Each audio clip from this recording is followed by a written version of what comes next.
একটা আইসক্রিম খেতে চাইলেও বাবাকে বা স্বামীকে বলার আগে আল্লাহকে বলবেন। কারণ কেন জানেন? কিছুক্ষণ পরেই জানতে পারবেন। ভাতের মার ফেলবেন কিন্তু লুসনি খুঁজে পাচ্ছেন না, গোসলে যাবেন গামছা খুঁজে পাচ্ছেন না, সাথে সাথে আল্লাহকে বলবেন যে আল্লাহ খুঁজে পাচ্ছি না, পাইয়ে দাও। যদিও এগুলো জিনিস হাতে কাছেই থাকে, একটু খুঁজলেই পাওয়া যায়, তবুও আগে আল্লাহকে বলবেন।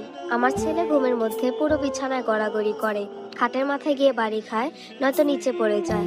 এজন্য দুই পাশে কোল বালিশ দিয়ে রাখি। রাতে ঘুমের মধ্যে হঠাৎ হাত দিয়ে দেখি এক পাশে বালিশ নেই।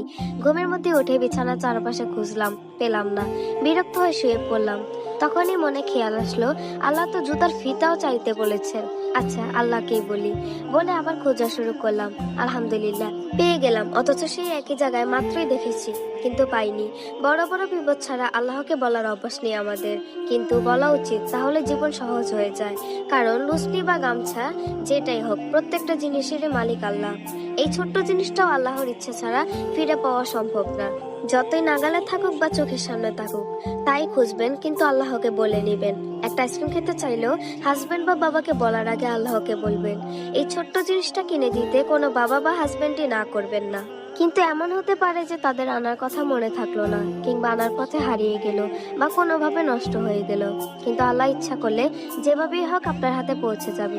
সবচেয়ে বড় ফায়দা হলো, এই ধরনের ছোট ছোট বিষয়ে বলার অভ্যাস থাকলে আল্লাহর সাথে স্ট্রং একটা কানেকশন তৈরি হয়ে যায়।